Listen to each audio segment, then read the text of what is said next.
बेटा good morning. बेटा good morning. ठीक है बेटा सब बच्चे, चलिए फटाफट से टॉपिक शुरू करेंगे अपना यहाँ पर अकाउंटिंग स्टैंडर्ड। बेटा लास्ट क्लास में थोड़ा सा इंट्रो दिया था मैंने, कौन से एएस की बात कर रहे थे?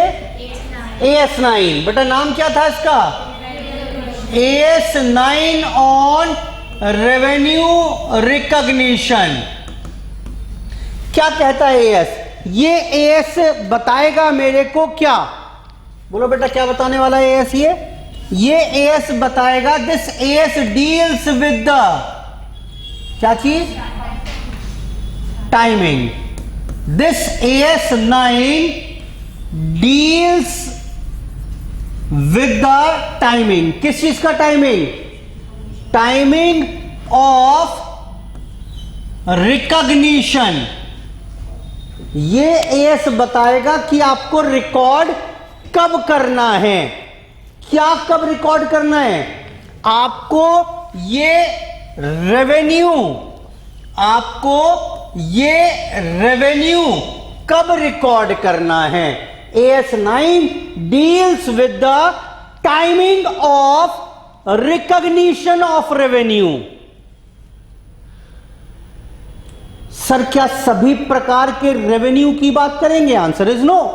We deals, AS 9 deals with the timing of recognition of revenue arising from. बेटा कौन सा? Arising from. बेटा कहां से?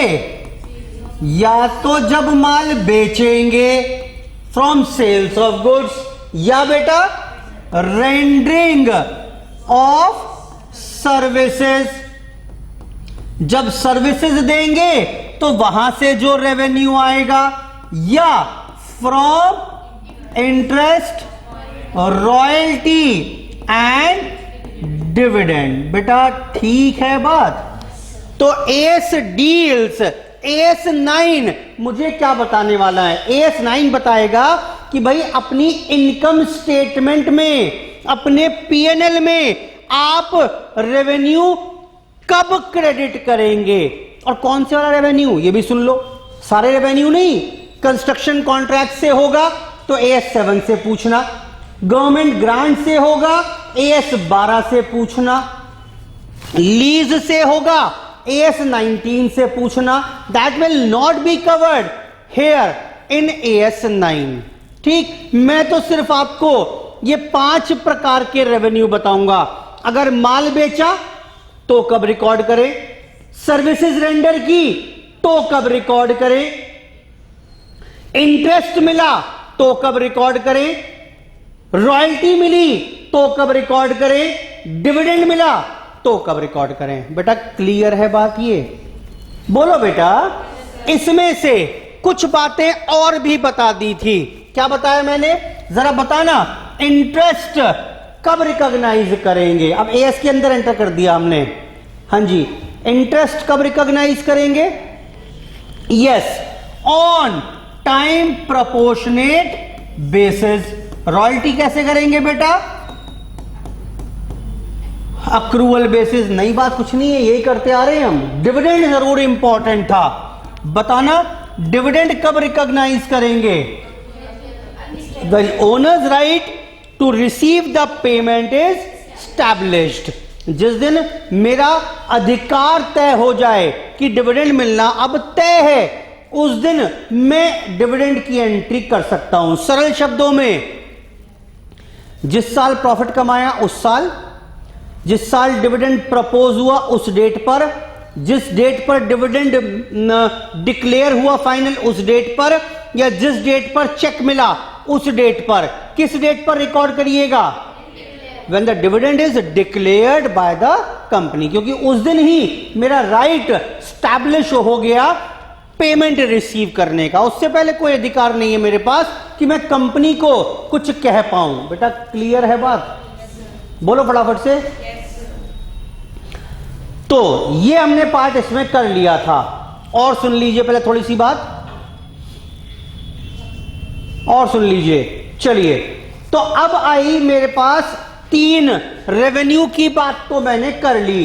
अब अब बात आई सेल्स ऑफ गुड्स की, कि सेल्स ऑफ गुड्स, माल बेचा in the ordinary course of business, तो उस रेवेन्यू को कब रिकॉग्नाइज करिएगा, उस रेवेन्यू को कब रिकॉग्नाइज करेंगे। AS9 ने कहा कुछ कंडीशंस हैं, जब वो कंडीशंस सारी फुलफिल हो जाएं, जब वो कंडीशंस फुलफिल हो जाएं, तब आप सेल की एंट्री कर लेना, रेवेन्यू रिकॉग्नाइज कर लेना।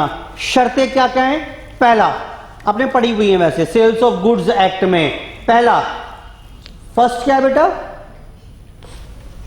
पहली पॉइंट रहेगा इसमें, प्रॉपर्टी इन द, जी तो सबसे पहली बात आती है सेल ऑफ गुड्स। तो जी सेल ऑफ गुड्स की एंट्री कब करिएगा? ऑर्डर मिल गया, मैंने ऑर्डर तैयार कर दिया, कुछ पार्ट पेमेंट मिल गया, डिलीवरी कर दी मैंने, फिर फाइनल पेमेंट मिल गया, ये बड़ी सारी स्टेजेस हैं। लेकिन मुझे पीएनएल में, इनकम स्टेटमेंट में सेल्स कब रिकॉर्ड करनी है? तो AS9 ने कहा कुछ शर्तें हैं, जब ये कंडीशंस जिस दिन पूरी हो जाएं उस दिन आप सेल्स रिकॉर्ड कर लेना। क्या क्या शर्तें हैं सुनिए, मैं लिखवाऊंगा सारी बातें, अभी फिर सिर्फ सुनते जाओ थोड़ा। क्या क्या शर्तें हैं? पहला, property in the goods is transferred. बेटा property in the goods is transferred, ये सब पढ़ा हुआ है पॉइंट आपने, जरा मुझे हिंदी करो इसका मतलब क्या हुआ। Property in the goods is transferred, बोलो बेटा। ओनरशिप ट्रांसफर कर दी, बोलो बेटा। ओनरशिप जिस दिन आपने ट्रांसफर कर दी, जिस दिन आपने ओनरशिप ट्रांसफर कर दी, उस दिन हम उसे सेल मान लेंगे, उस दिन हम उसे सेल की एंट्री मान लेंगे। एक शर्त तो ये कि ओनरशिप ट्रांसफर कर देनी है। ये ओनरशिप ट्रांसफर का मतलब क्या है? ओनरशिप ट्रांसफर कर दी हो, अरे आपके नाम कर दिया मैंने, सिंपल सरल शब्दों में बात करें तो कि जी ठीक है ये माल आज से आपका हो गया, ठीक।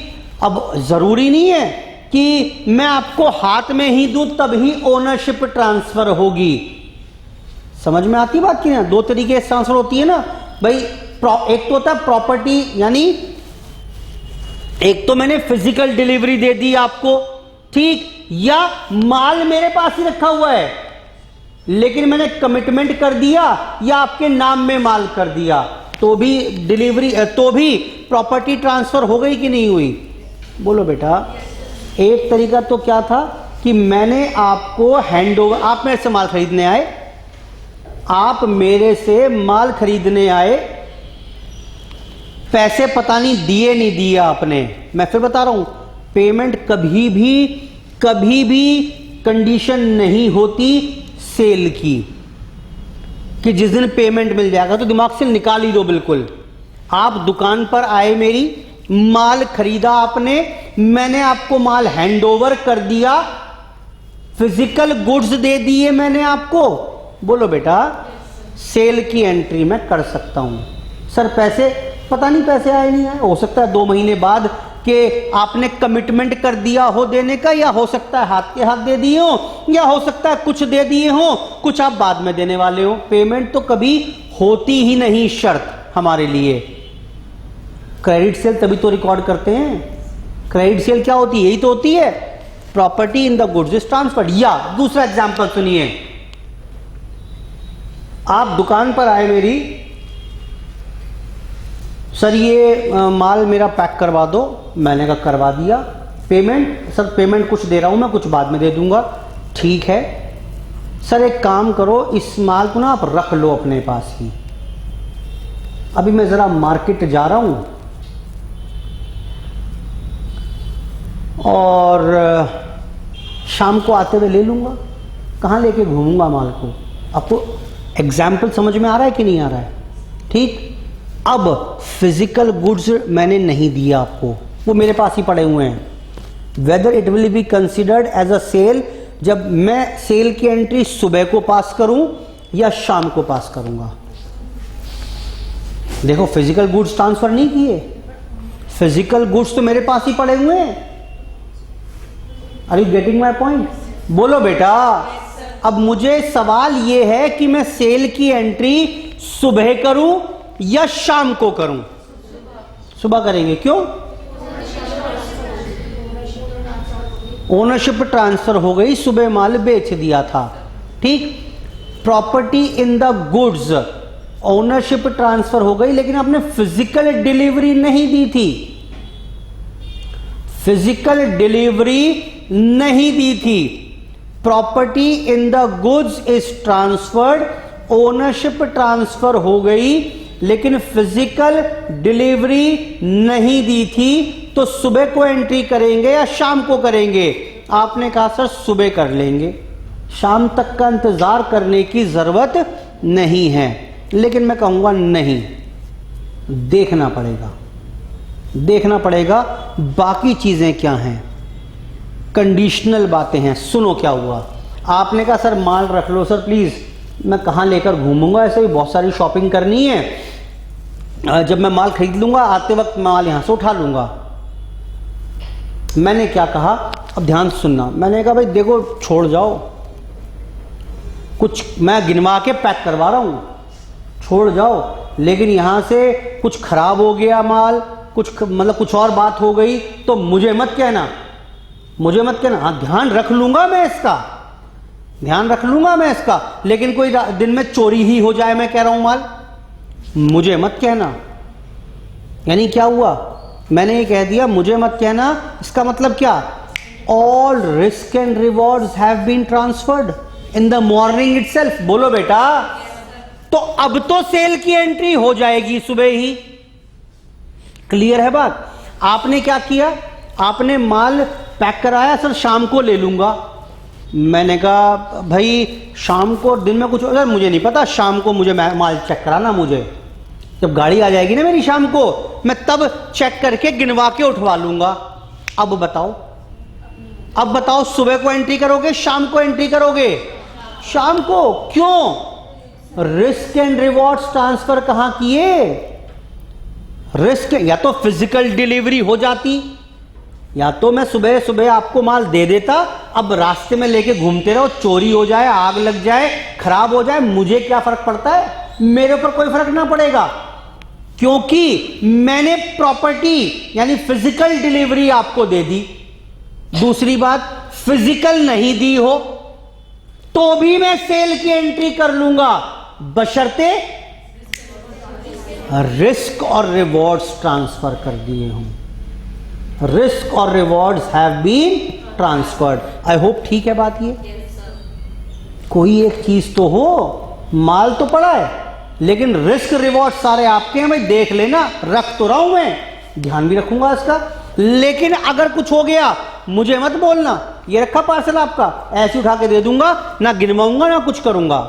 बेटा ठीक है, क्योंकि रिस्क रिवॉर्ड्स ट्रांसफर कर दिए, अब तो बस मैं कस्टोडियन हूं उस माल का, रखा है, ठीक है, संभाल रखा है मैंने, ठीक है, आपका ही सब कुछ। दूसरी बात सुनिए,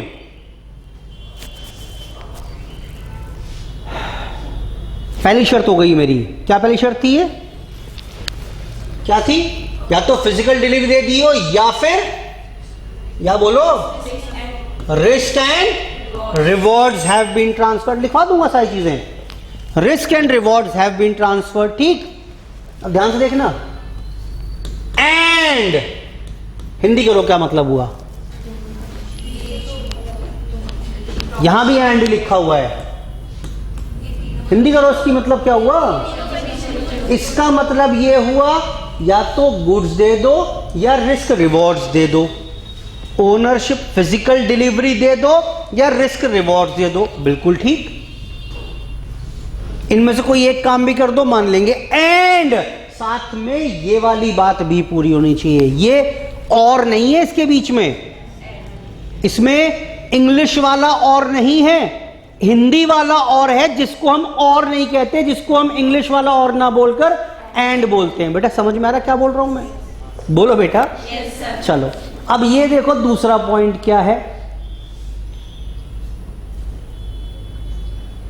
no effective control is retained, माल के ऊपर मेरा कोई कंट्रोल ना रह गया हो।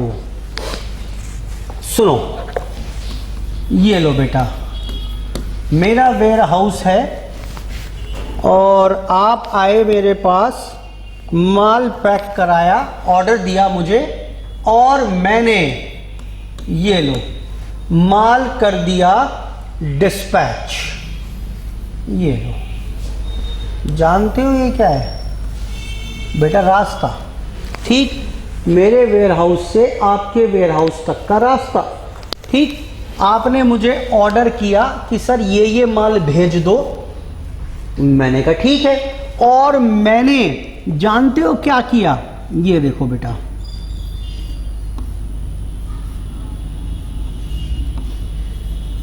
क्या है ये?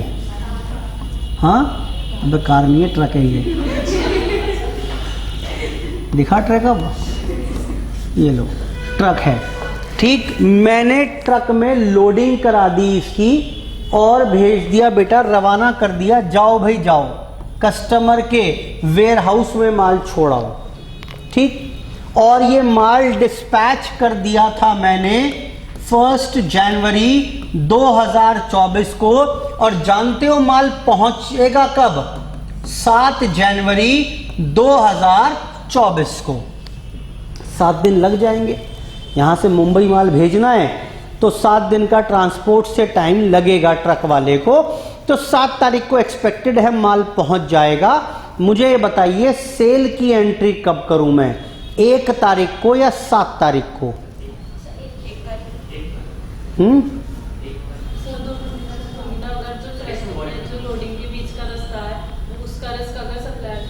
परफेक्ट, बिल्कुल एब्सोल्युटली करेक्ट आंसर है।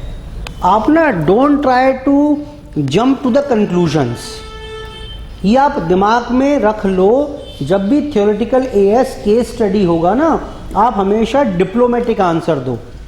मुझे क्या पता भाई, ये तो बताओ ना आप मुझे रास्ते का क्या है कार्यक्रम।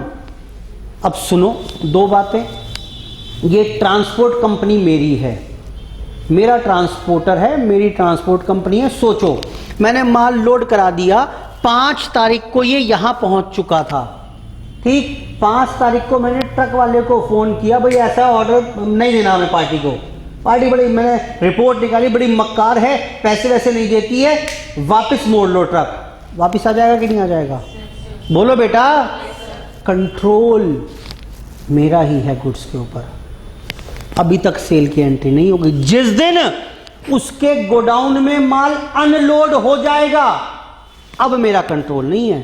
अब अगर वापस माल मंगाना है तो मुझे उस बायर से बात करनी पड़ेगी, उसकी परमिशन लेनी पड़ेगी, वही अनलोड कराकर अगर एक बात करें तो मेरा कंट्रोल खत्म हो गया द मोमेंट माल उसके गोडाउन में उतर गया। तो क्लियर है बात कि नहीं है? तो एंट्री सेल की कब करोगे? ऑल्दो फिजिकल गुड्स ट्रांसफर कर दी हैं। बोलो बेटा, क्लियर है बात? मैंने उसे ये भी बोल दिया था रास्ते में टूट फूट होगी तो सब आपकी होगी। उसने कहा हाँ सर ठीक है, मान लिया। रास्ते में माल कुछ टूट फूट हो गया ना तो उसका लॉस मैं ही बेयर करूंगा। यानी क्या मतलब हुआ? रिस्क रिवॉर्ड्स भी ट्रांसफर कर दिए थे, लेकिन कंट्रोल तो मेरा ही है। अभी मैं जब चाहे मर्जी ट्रक मुड़वा सकता हूं। Are you getting my point? On the contrary, मैंने माल भेजा होता कुरियर कंपनी से,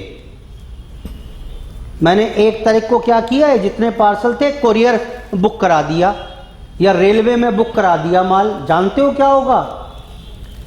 वहां कंसाइनी का नाम लिखा होगा, जिसके पास माल भेजना है, बाहर का नाम होगा, नंबर होगा, पर्ची मिल जाएगी, और पर्ची कटने के बाद ना कुरियर कंपनी वाला मेरा माल मुझे भी वापस नहीं देगा। 1 घंटे बाद बोला अब नहीं मिलेगा, तो जिसके नाम में पर्ची कट गई वही माल पहुंचेगा। Are you getting my point? अब ये बताओ मुझे, सेल की एंट्री अब कब करोगे अगर माल कुरियर कंपनी से भेजा गया तो? 1 तारीख से। बोलो बेटा। अब वो इतनी सब कहानी शायद ना बताए मुझे, वो इतनी सब कहानी ना बताए। वो बोल रहे 1 तारीख को माल भेजा, 7 को पहुंचेगा। बताओ सेल कब रिकॉर्ड करेंगे? बताओ जवाब क्या दोगे? कंडीशनल जवाब दोगे। कंडीशनल जवाब दोगे आप, क्या जवाब दोगे? If the control remains with the seller then the entry, then the revenue will be recognized on the date the goods were handed over to the buyer. Clear है बात? Otherwise, if the control is, if no control is retained on at the moment the goods were handed over, तो उस time पर revenue वही record कर ले। वो case to case differ करता है, ठीक। लेकिन आप ये डिप्लोमेटिक आंसर देने में, दोनों व्यू वाले आंसर देने में ना घबराया मत करो, छूटते मत बोलो कि 1 को होगा, नहीं जी 7 को होगा। क्यों होगा भाई? 1 को होगा अगर ऐसा ऐसा है तो, या 7 को हो सकता है अगर ऐसा ऐसा। आपको तो ओपिनियन देना है अपना भाई, डिसीजन नहीं देना, ओपिनियन देना है कि ये होना चाहिए। आप सीए साहब हो, आपके पास क्लाइंट आया, क्या बोलोगे? भाई देखो, अब मुझे नहीं पता कुरियर कंपनी कैसी है, मुझे नहीं पता टर्म्स कंडीशंस क्या हैं, लेकिन मैंने तो AS9 पढ़ा हुआ है, उसके हिसाब से ऐसा हो तो 1 तारीख को होगा, ऐसा हो जाए तो 9 तारीख को होगा। अनटिल अनलेस वो क्लियर इंस्ट्रक्शंस क्वेश्चन के अंदर ना दे। बेटा क्लियर है? दूसरा पॉइंट बोलो बेटा, कौन सा था जरा बताना? No effective control is retained. कोई कंट्रोल ना रह गया हो, कोई कंट्रोल ना रह गया हो, ठीक है जी। और बताओ, मैंने कहा जी कंट्रोल भी खत्म हो गया, मैंने गुड्स भी दे दिए, या रिस्क रिवॉर्ड, गुड्स नहीं दिए तो रिस्क रिवॉर्ड दे दिए, और मेरा कोई कंट्रोल भी नहीं है गुड्स के ऊपर, तो क्या सेल की एंट्री कर लूं? बोला नहीं, अभी रुक जाओ, एक शर्त और भी चेक करो। मैंने कहा क्या है जी? वो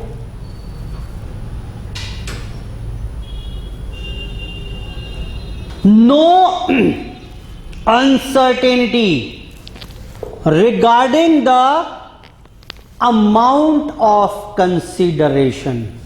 सर ये क्या कह दिया? सुनो क्या हुआ। हुआ क्या, दुकान थी हमारी, माल बेच रहे हैं, एक ना मेरे पास क्या हुआ, रिलेटिव आ गया, मेरा रिश्तेदार आ गया। अब जब रिश्तेदार आ गया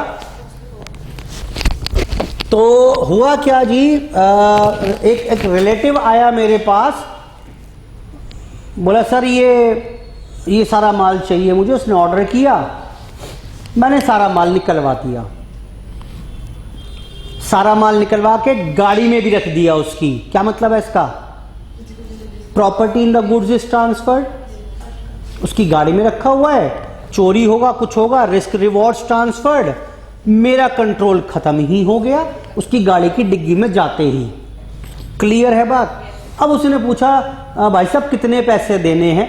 अब मैंने कहा जी ले लेंगे, क्या हो गया, तो आपसदारी की बात है, घर की बात है, ले लेंगे। उन्होंने नहीं, बता दो बता दो। मैंने नहीं, ले जाओ ले जाओ ले जाओ, ले लेंगे, कोई टेंशन नहीं है, बस बता तो दो। अरे बता दूंगा ना, आप ले जाओ उसको, आज नहीं लूंगा, बस आप घर की जैसी बात है, आपसे मैं पैसे ना ले पाऊंगा आज, मैं बता दूंगा। अच्छा यूज कर लो 2-4 दिन, बता दूंगा, जब कल को आओगे ना तब बता दूंगा कितने पैसे। हो सकता है ना? और वो रिश्तेदार माल लेकर चला गया। अब मैंने मुंशी जी को कहा, मुंशी जी जरा एंट्री कर लो। मुंशी जी क्या एंट्री करेंगे? पार्टी या रिश्तेदार अकाउंट डेबिट टू सेल। अब मुंशी जी ने क्या पूछा मुझसे, सर कितने का माल बेचा? मैंने कहा कितने का बेचा, ये तो मुझे भी नहीं पता, तो तय ही नहीं हुआ, ये तो तय ही नहीं हुआ कि मैंने माल कितने का बेचा। क्या सेल की एंट्री कर पाओगे? अरे बोलो भाई, नहीं कर पाओगे। 2 दिन बाद फिर फोन आ गया, भाई साहब प्लीज पैसे बता दो, पैसे भिजवाने हैं, देखो वो माल फाइनल है, मैंने रख लिया, पैसे बता दो। मैंने कहा चलो जी ठीक है, 5,000 रुपये आप दिलवा देना। वैसे तो 8,000 का माल है, लेकिन आप 5 ही दिलवा देना। बोला ठीक है जी, मैं 2-4 दिन बाद भेज दूंगा। अब बताओ सेल की एंट्री कब होगी? जब उसका फोन आ गया तब, या 4 दिन बाद जब एक्चुअल पैसे आए तब? जब फोन आ गया। क्यों? अब अनसर्टेनिटी नहीं है regarding the amount of consideration. बेटा पॉइंट समझ में आया कि नहीं आया? क्या लिखा मैंने point? No uncertainty regarding the amount of consideration. बेटा क्लियर है बात? बस खत्म है एएस। सेल्स और रेंडरिंग ऑफ सर्विस में तो 5 मिनट लगेंगे मुझे। क्लियर हो गई बात?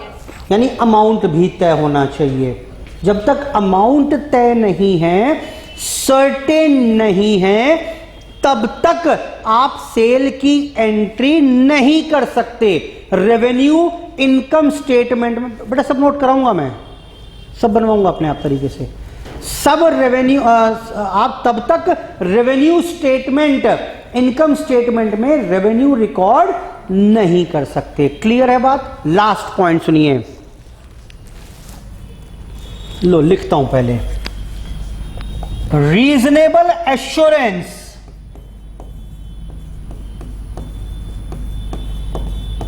Reasonable assurance of the collection of consideration. करो हिंदी। रीजनेबल एश्योरेंस, भरोसा होना चाहिए। किस बात का भरोसा? कि कलेक्शन हो जाएगी। अगर भरोसा नहीं है, भरोसा तो हमेशा होगा। अगर भरोसा नहीं होगा तो क्या कभी माल बेचोगे? वो अलग बात है। कल को भरोसा टूट सकता है, और भरोसा टूट गया तो क्या हो जाएगा? बैड डेट्स रिकॉर्ड कर दोगे। बोलो भाई, यानी ये तो पॉइंट ही रेलिवेंट लग रहा है मुझे। ये पॉइंट किस परिप्रेक्ष्य में यूज किया गया होगा? Reasonable assurance of the collection of consideration. बोलो बेटा, रीजनेबल भरोसा होना चाहिए। मैंने कहा आप कहो से भरोसा क्या करेगा इसमें? मैं तो माल दूंगा ही हमेशा तब जब मुझे भरोसा होगा। तो पॉइंट ही इररेलेवेंट हो गया। किसको दे रहे हैं? कस्टमर को दे रहे हैं। हाँ ठीक है, नहीं गलत कह रहे हो आप। अगर कोई नया ग्राहक आ भी गया और अगर डाउट होगा तो दोगे ही क्यों उसे? भरोसा तो था ना, देखने में ठीक लग रहा है, बड़ी गाड़ी से आया, कपड़े ठीक है, उधार दे दो उसे।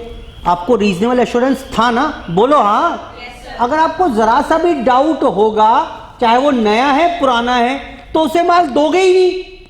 ये तो पॉइंट ही रेलिवेंट हो गया। बताओ क्यों, कब कब रेलिवेंट हो सकता है पॉइंट ये? तो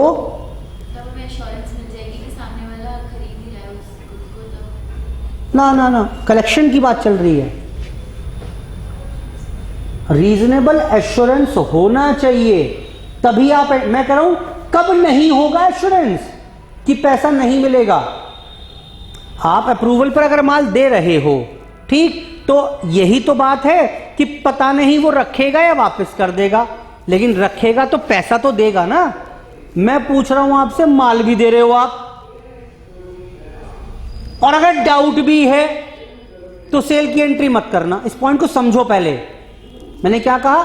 माल भी दिया और मुझे डाउट भी है, तो आप सेल की एंट्री मत करना। आपका सवाल ये होना चाहिए, सर मैं माल दूंगा ही तब जब डाउट नहीं होगा। बोलो बेटा, सुनो, एक एग्जाम्पल बन सकता है। मेरे पास क्या हुआ, जिस एरिया में मेरी दुकान थी उस एरिया का बदमाश आ गया। बोला भाई साहब माल वाल चाहिए, ये लिस्ट पूरी। मैंने कहा जी ठीक है। मैंने माल निकाल दिया। बोला रखवा दो गाड़ी में से। लड़के को भेजकर माल गाड़ी में रखवा दिया। Property in the goods transferred. बोलो हाँ। Risk rewards transferred. बोलो हाँ। मेरी खुद की लाइफ रिस्क में फिलहाल तो खैर। Risk and rewards have been transferred. Control कोई रह नहीं गया। कंट्रोल तो दुकान पे नहीं था उसके चढ़ते ही मेरे, लेकिन चलो खैर गुड्स के ऊपर भी कंट्रोल खत्म हो गया। चौथी बात क्या थी? No uncertainty. मैंने कहा भाई साहब गुंडे जी, वो बदमाश जी माल रखवा दिया है। ये माल जो बैठा ना 22,000 22,500 रुपए का माल है ये। बोला हाँ सुन लिया। मैंने कहा वो पैसे कब दिलवाओगे? जानते हो क्या किया उसने? बेटा जेब में से कट्टा निकाल के रख दिया काउंटर पर। बोला क्या कह रहे हो? मैंने नहीं मैं ले जाओ आ जाएंगे पैसे, तो आ जाएंगे पैसे, आ जाएंगे, कोई दिक्कत नहीं है, घर की बात है। अब ये बताओ मुझे, वो माल लेकर चला गया और मुझे पता है कि ये पैसा कभी नहीं आएगा, ना पहले कभी आया और ना ही इस माल के 22,500 रुपये कभी भविष्य में आएंगे, फिर भी माल देना पड़ा। हाँ बोलो, तो क्या हो गया? क्या अकाउंटेंट से बोलूं कि सेल की एंट्री कर लो? क्या रेवेन्यू रिकॉग्नाइज करेगा? वो क्या करेगा?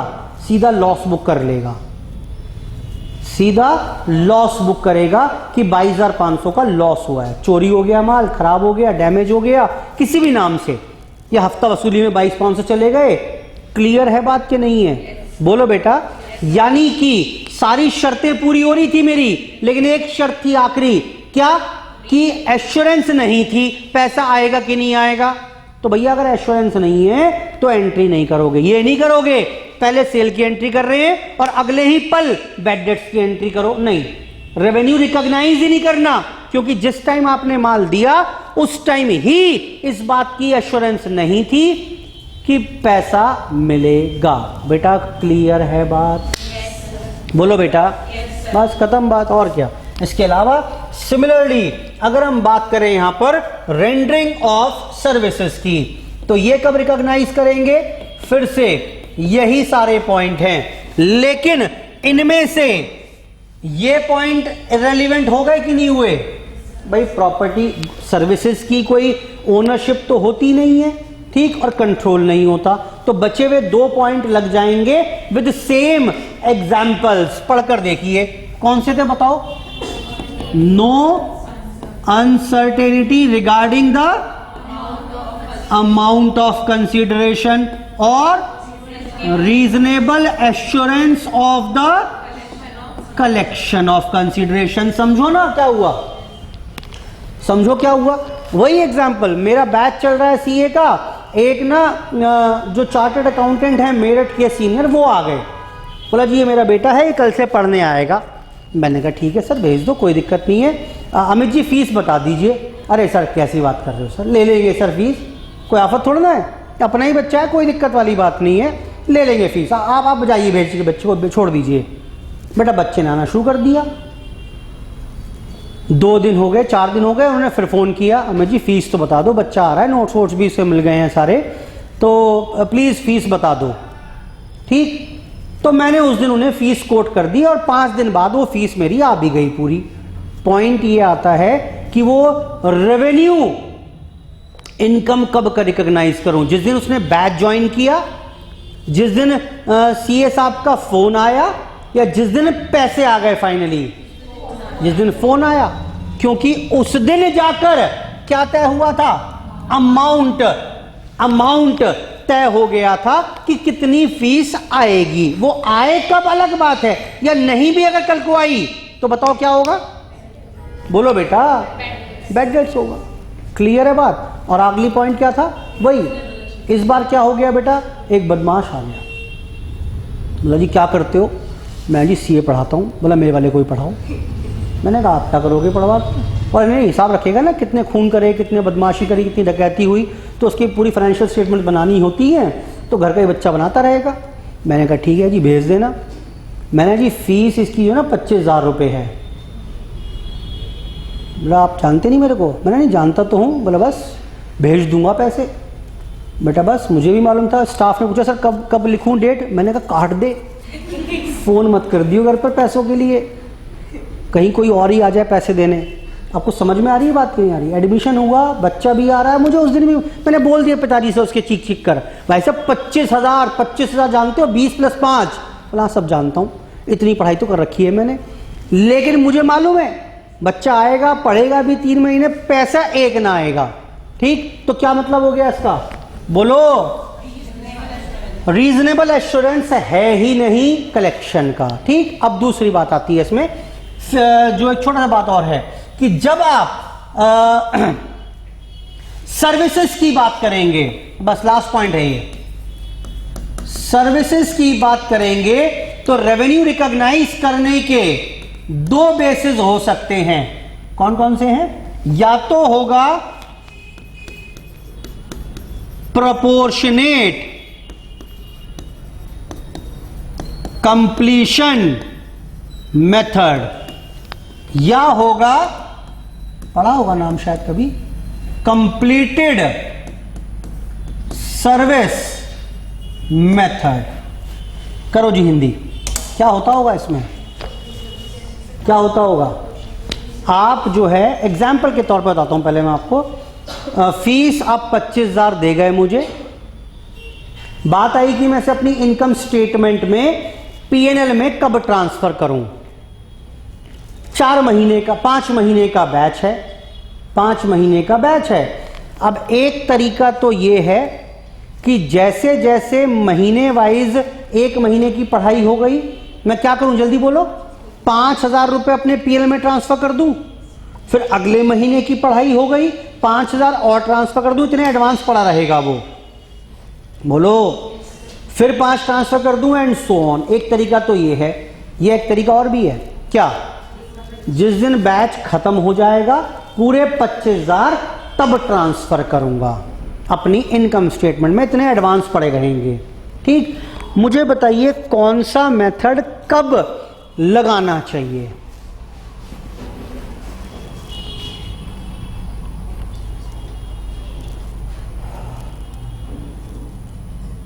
दोनों मेथड समझ में आते हैं? प्रोपोर्शनेट कंप्लीशन मेथड, यानी आप इनकम रिकॉग्नाइज करिए with the degree of completion. ये AS7 में पढ़ेंगे वैसे हम, डिग्री ऑफ कंप्लीशन, जितना जितना परसेंट काम पूरा होता जा रहा है उतनी उतनी इनकम आप बुक करते जाइए अपनी।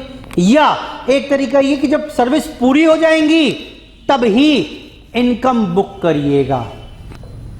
देखो होता क्या है, अगर सर्विस इस प्रकार की है जहां पर प्रोपोर्शनेट कंप्लीशन का कोई मायने है, सर मतलब ये आपने फीस जमा की 25,000 और लेट्स से किसी वजह से 2 महीने पढ़ने के बाद आप मेरे पास आए, सर वो पापा का ट्रांसफर हो गया, मैं आगे कंटिन्यू नहीं कर पाऊंगा, सर क्या करना है? क्या लगता है आपको, आपके पूरे 25,000 वापस कर दूंगा क्या? बोलो बेटा। आपने कहा सर वो 25,000 दिए थे, कोर्स तो हो ना पाया, और मुझे पता है आप कंप्लीटेड सर्विस मेथड बुक करते हो, यूज करते हो, कृपया करके मेरे 25,000 वापस कर दीजिए। क्या मैं 25,000 वापस कर दूंगा? नहीं करूंगा, मैं तो कुछ भी नहीं करूंगा वैसे, ठीक, लेकिन फिर भी सुन लो, आपने बहुत रोए झीके मेरे सामने, सर प्लीज सर कुछ तो देखो, तो मुझे बताओ ज्यादा से ज्यादा क्या कर सकता हूं मैं? यही तो बोलूंगा बेटा देखो ऐसा 60% कोर्स खत्म हो गया, तो 25,000 का 60% 15,000 काट के 10,000 वापस ले लो। लॉजिकल है, लॉजिकल है, क्योंकि उस कोर्स, जो पूरा कोर्स है, उसकी एक proportionate completion, degree of completion हो सकती है कि हाँ ये 100% है, इसमें से 20% हो गया, फिर 40 हो गया, फिर 80 हो गया। लेकिन कुछ सर्विसेज ऐसी होती हैं जो या तो 0% होती हैं या 100% होती हैं। डिग्री ऑफ कंप्लीशन नाम की कोई चीज ही नहीं है। जैसे मैं इंश्योरेंस एजेंट हूं, ठीक, मैं पॉलिसी बेचता हूं और बदले में मुझे मेरी सर्विसेज के बदले में कमीशन मिल जाता है, ठीक। मैंने चक्कर काटने शुरू किए आपके यहाँ, भाई साहब पॉलिसी ले लो, बहुत बढ़िया पॉलिसी है, आपने कहा कल आना या परसों आना, आज तो बिजी हूँ। मैं 2 दिन बाद फिर गया आपके पास, मैंने कहा भाई साहब पॉलिसी बताई थी आपको, उसकी डिटेल्स लेकर आया हूँ। आपने कहा अभी 1-2 पेपर और चाहिए, डॉक्यूमेंट्स, ज़रा उसका प्रूफ लेकर आओ। मैं 3 दिन बाद फिर पहुँचा, भाई साहब ये देखो सारे प्रूफ जो मांगे थे वो भी ले आया, कंपनी से लिखित में भी ले आया कि ये फ़ायदे होते हैं, ऐसा होता है। आपने कहा आज भाभी जी नहीं है तुम्हारी, 3 दिन बाद आना। मैं 3 दिन बाद फिर पहुँचा। क्लियर है बात कि नहीं है? और उसके बाद फाइनली आपको समझ में आ गई, आपने चेक पर साइन कर दिया, ठीक, 1 लाख की पॉलिसी थी, 5,000 मेरा कमीशन मेरे अकाउंट में आ गया। मुझे एक बात बताओ, क्या इसमें कोई डिग्री ऑफ कंप्लीशन निकाल सकते हो कि मैंने 5 में से 3 चक्कर काट लिए तो 60% काम पूरा हो गया? बोलो फटाफट से भाई। ऑन एन एवरेज एक पॉलिसी बेचने में 5 चक्कर लगाने पड़ते हैं, 3 चक्कर मैंने लगा लिए तो 60% काम पूरा हो गया? नहीं हुआ। जब तक उसने चेक साइन नहीं किया था डिग्री ऑफ कंप्लीशन 0% है, और चेक साइन करते ही क्या हो गया? 100%। कोई डिग्री ऑफ कंप्लीशन का कॉन्सेप्ट ही नहीं है। तो पूरी इनकम ही तब बुक करोगे जब सारी सर्विसेज पूरी दे दोगे अपनी, ठीक। फॉर्म भरवाना था, उसका जमा करना था, या जो भी और चीजें थी, तो पूरा का पूरा 100% ही वहां पर इनकम एक साथ बुक होगी। क्लियर है बात कि नहीं है? बोलो बेटा। ऐसा मानो ना, दूसरी बात, अगर आप मुझसे रिफंड मांग सकते हो किसी स्टेज पर, तब तो वो प्रोपोर्शनेट कंप्लीशन हो गया, और रिफंड नहीं मांग सकते तो भाई कंप्लीटेड सर्विस ही होगा। जब पूरी सर्विस दे दी मैंने आपको तो रिफंड का है बात का ना ही आप कह रहे हो सर मेरा ना एडमिशन करा दो सर डीयू में, कुछ ले देकर, ठीक, कुछ ले देकर मेरा एडमिशन करा दो, मेरा हो नहीं पा रहा। मैंने कहा ठीक है 12,000 रुपये लगेंगे। आपने 12,000 एडवांस लगेंगे, आप 12,000 रुपये मुझे एडवांस दे गए। क्लियर है बात? मैंने फ़ोन घुमाए बहुत सारे जान पहचान वालों को, कुछ एजेंट्स थे उनको फ़ोन घुमाए, मैंने बच्चा है भाई, अपना ही बच्चा है, देख लो, और 12,000 रुपये हैं, पूरे 12 दे दूंगा मैं आपको कुछ 10 दे दूंगा मैं आपको, 2,000 मेरा कमीशन हो जाएगा। बड़ा प्रयास किया भाई, बड़ा प्रयास किया, और सब ने मना कर दिया, सब ऑनलाइन होता है जी, कुछ नहीं हो सकता। क्लियर है बात? तो क्या हुआ, मैंने कितने भी फ़ोन करे हों 0% काम कंप्लीट हुआ है। बोलो बेटा, मुझे पूरे वापस करने पड़ेंगे, मैं कुछ भी इनकम में लेकर नहीं जा सकता। दूसरी बात, ऑन द कॉन्ट्रेरी मैंने आपका एडमिशन करा दिया एडमिशन, आपका नाम रजिस्टर हो गया। क्लियर है बात? मैंने बेटा मुबारक हो, आपका एडमिशन हो गया, लेटर आ गया आपके पास। अब आपने कहा मेरी सर्विस कंप्लीट हो गई कि नहीं हुई? मैंने 2,000 रुपये झट से अपने इनकम स्टेटमेंट में ट्रांसफर कर दिए, 10,000 रुपये एजेंट को दे दिए। अब आप आए सर मेरा ना मूड चेंज हो गया, अब नहीं कराना सर डीयू में, मैंने मेरठ में ही ले लिया। ठीक है, मुझसे क्या चाहते हो? सर वो रिफंड, क्या आप मांग भी पाओगे रिफंड मुझसे? बोलो ना, क्या आप मांग भी नहीं पाओगे भाई। आपने कहा सर आईसीआई रजिस्ट्रेशन करा दो, मैंने कहा ठीक है, कितनी फीस है सर? 9,000 वहां जाएगी, 200 रुपये चार्जेस होते हैं, ठीक। मैंने 9,200 ले लिए। शाम को सर मत कराना, मूड चेंज हो गया, सीए नहीं करना, ठीक है, 9,200 वापस ले जाओ अपने। अगले दिन फोन आया, सर वो मूड चेंज हो गया। मैंने बेटा सुबह एडमिशन हो चुका है, 9,000 रुपये देखो रसीद मेरी, इंस्टीट्यूट को गए, तो क्या आप वो 200 रुपये वापस मांग पाओगे? 9,000 तो मांग ही नहीं पाओगे, रसीद है।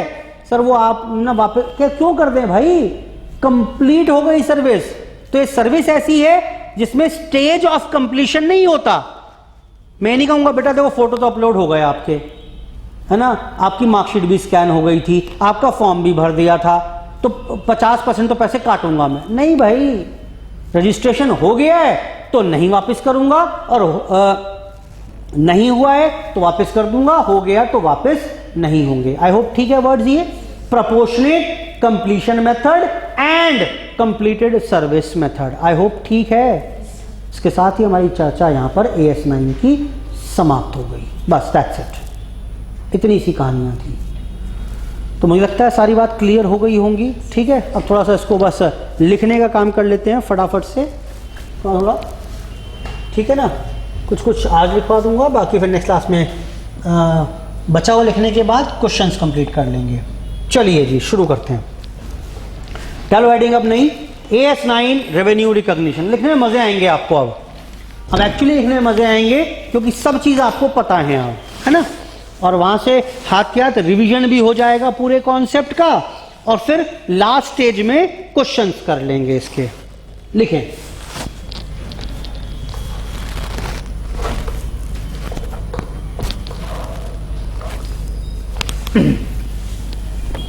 जी AS9 on revenue recognition, लिखें पहला star. AS9 is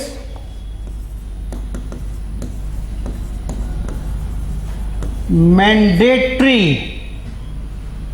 for all entities,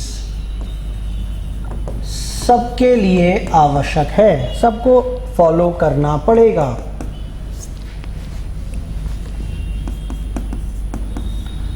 AS9 deals with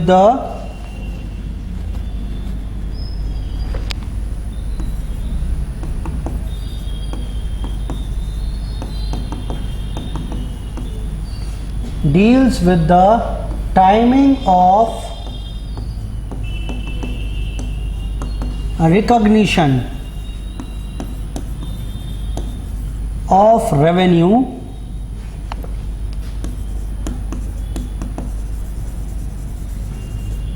in statement of P&L। ये वर्ड थोड़ा इंपॉर्टेंट है, टाइमिंग। AS9 बताएगा मुझे कि किस टाइम पर रेवेन्यू रिकॉग्नाइज करना है P&L अकाउंट में, इनकम स्टेटमेंट में।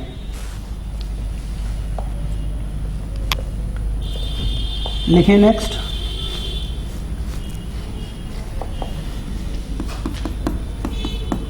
AS9 इज कंसर्न्ड विद, किस प्रकार के रेवेन्यू की बात करेंगे?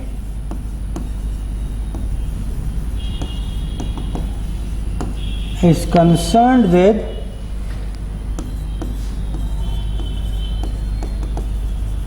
recognition of revenue arising in the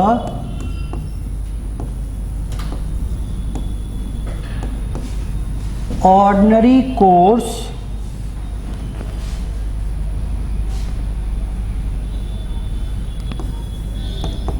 of the enterprise from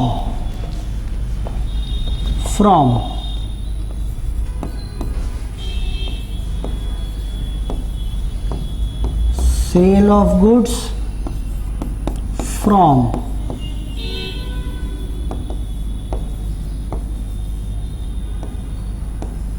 rendering of services, from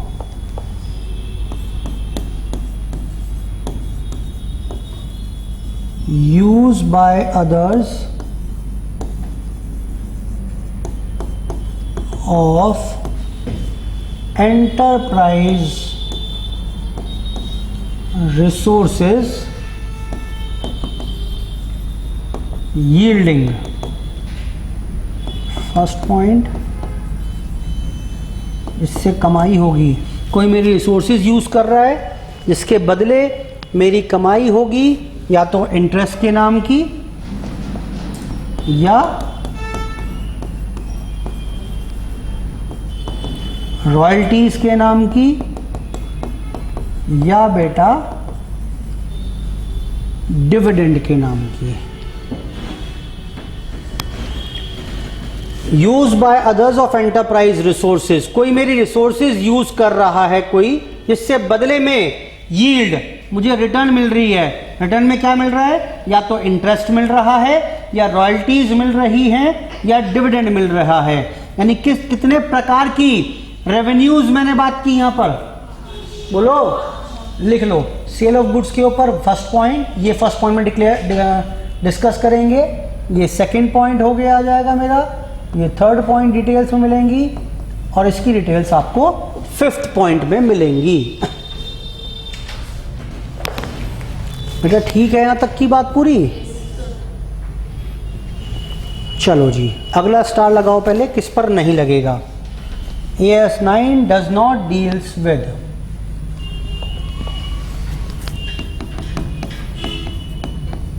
AS9 does not deals with, लिखें A पॉइंट कंस्ट्रक्शन कॉन्ट्रैक्ट। बेटा क्यों नहीं लगेगा? AS7 में कवर है। Hire purchase and lease, hire purchase and lease agreement क्यों नहीं लगेगा? AS19 है इसके लिए।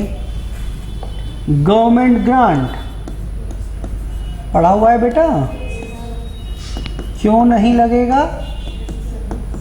AS12 में कवर है। या फिर इंश्योरेंस कंपनीज रेवेन्यू, जो इंश्योरेंस कंपनी का रेवेन्यू है, क्योंकि इस पर अलग IRDA के रूल्स लगते हैं।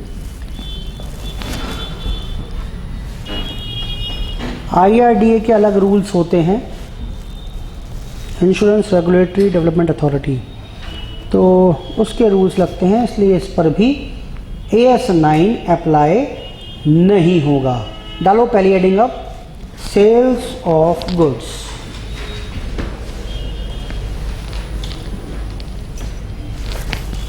लिखें, फर्स्ट पॉइंट लिखिए इसमें। अब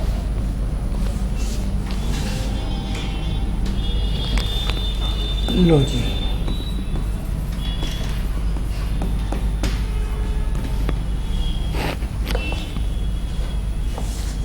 रेवेन्यू फ्रॉम, लिखना शुरू करें इसमें। Revenue from sales transactions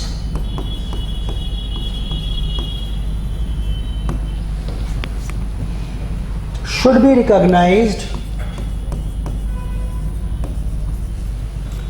should be recognized when the requirements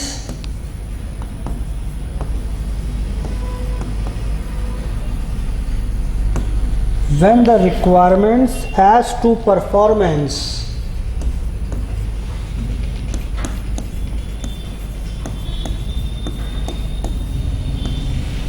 when the requirement as to performance set out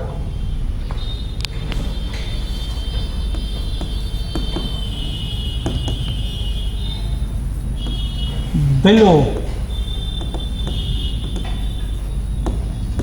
are satisfied। क्या क्या हैं?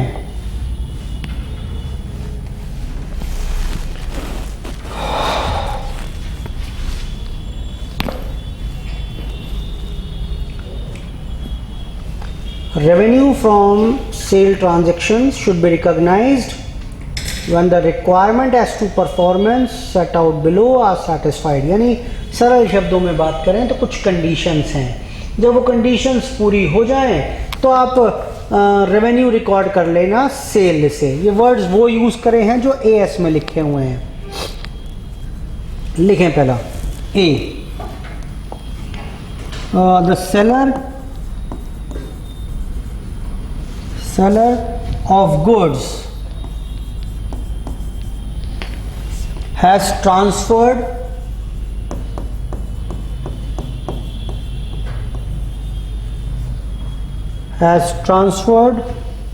the property to buyer।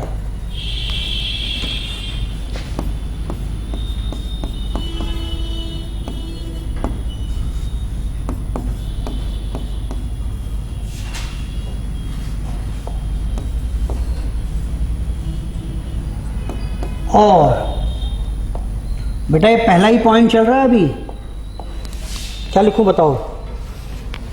और द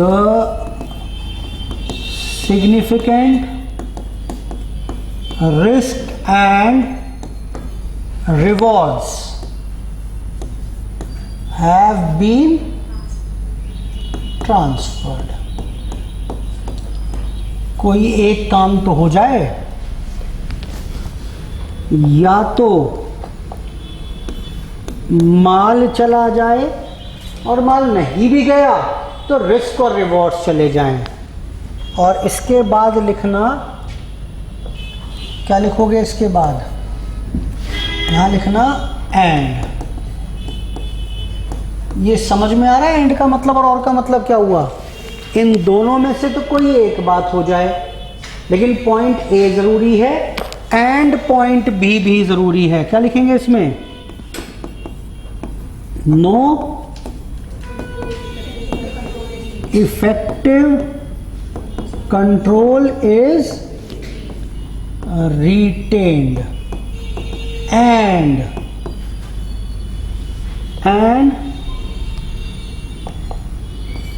C point। क्या लिखोगे बेटा?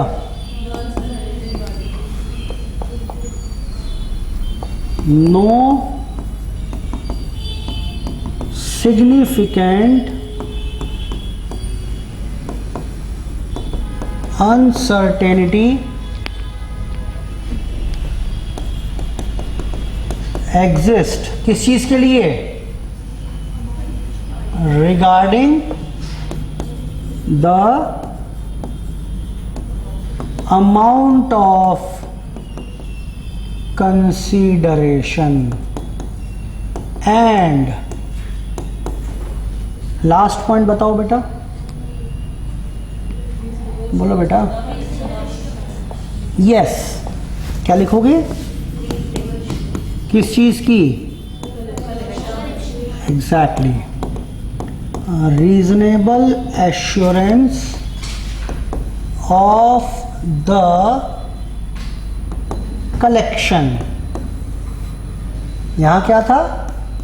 Amount of the collection of consideration, reasonable assurance of the collection of consideration।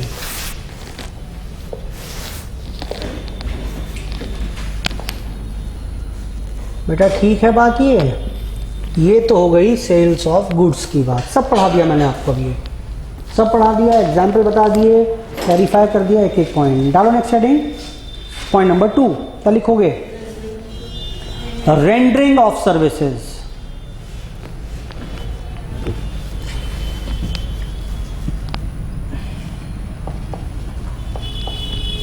Point number 2,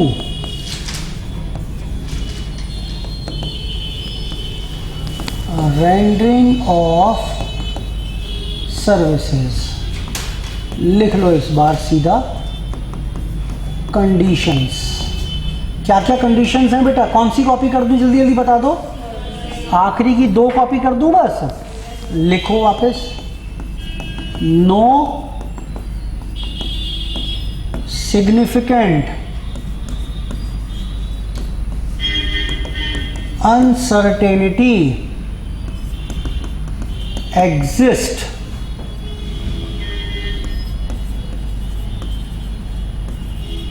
regarding the amount of consideration and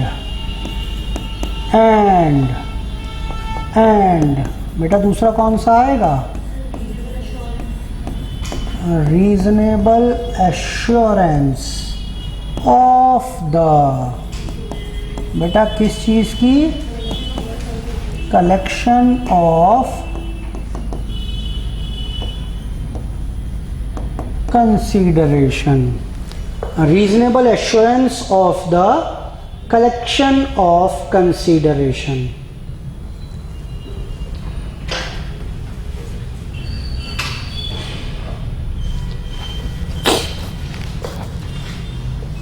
बेटा ठीक है ये भी। लिखो इसके बाद, ये तो थी कंडीशंस। अब क्या लिखेंगे? Basis.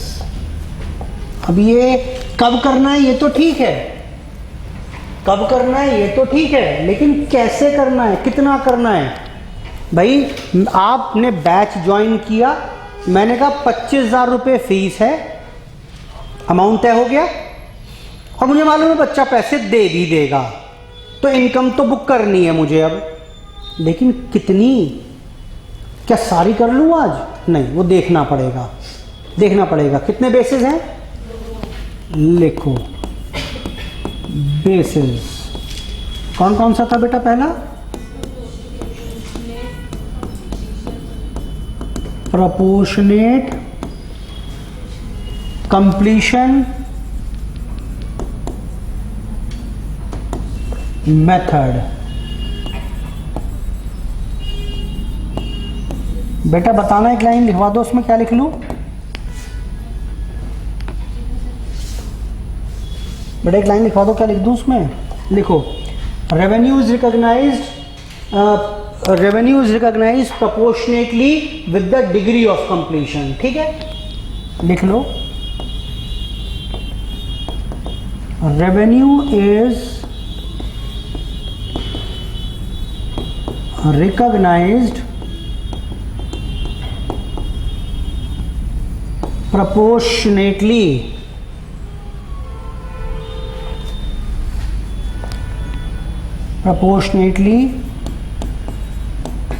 with the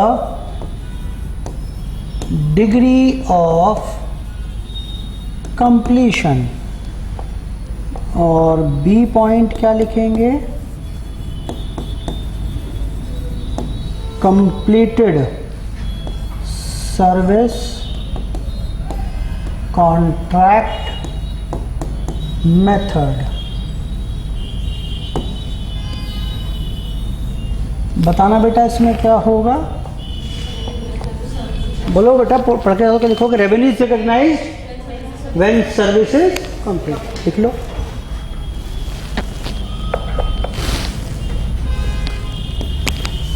revenue is recognized when the service is rendered completely। When service is rendered completely। When service is rendered completely। Next लिखें पॉइंट नंबर 3। एक ही लाइन लिखनी है सब में, और तो जी बेटा ये समझ में आ गए दोनों point? Point A sales of goods, point B rendering of services. सबके ऊपर डिटेल में डिस्कशन मैंने आपके साथ कर लिया है। ठीक, थर्ड लिखिए। कौन सा थर्ड पॉइंट बेटा? इंटरेस्ट। लिख लें इसमें भी एक line. Revenue is revenue from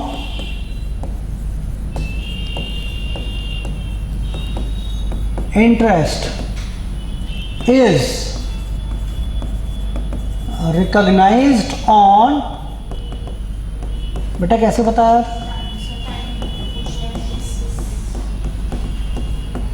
time proportionate basis. ये है तो कुछ नहीं, लेकिन ना ध्यान रखिएगा, नाम जब क्वेश्चन आएगा तो यही वर्ड यूज करना है, टाइम प्रोपोर्शनेट बेसिस। नेक्स्ट लिखें फोर्थ, रॉयल्टी, रॉयल्टीज। लिख लो पहले रॉयल्टी का मतलब क्या होता है? First star, charges for use of assets like know-how, patents,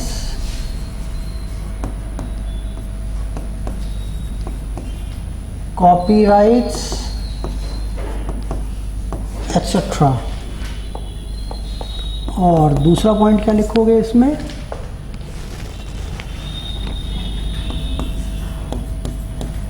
revenue is recognized. बेटा कैसे करेंगे? On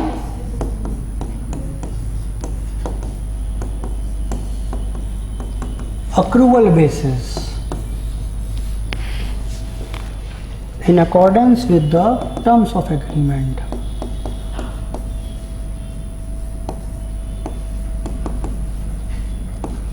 In accordance with the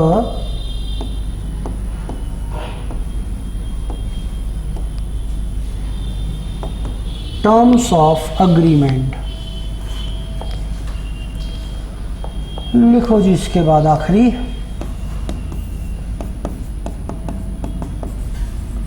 dividend. Dividend क्या होता है बेटा? लिख लिया तक का लिखा सबने? आखिरी पॉइंट लिखो। Rewards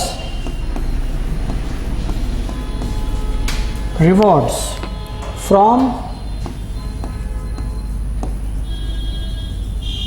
holding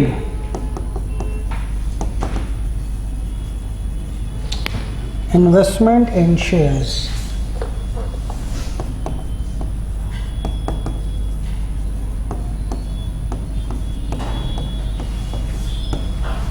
Reward from holding investment in shares, क्योंकि मैंने शेयर्स में इन्वेस्ट किया हुआ था तो वहां से जो मेरी कमाई होगी उसे हम डिविडेंड कहते हैं। और कब रिकॉग्नाइज करेंगे, क्या बताया था? और सेंटेंस बोल के बताओ। When owners right to receive the payment is, लिख लो,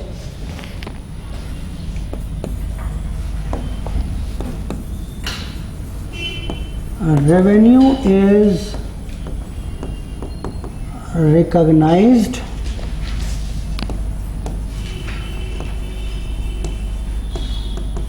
when owners right to receive the payment is established. When owners right to receive the payment is established. इसके साथ ही हमारे पास AS9 की जितना मुझे बोलना था वो चर्चा यहाँ पर समाप्त हो जाती है। ठीक, questions will start in the next class. धन्यवाद, बाय बाय।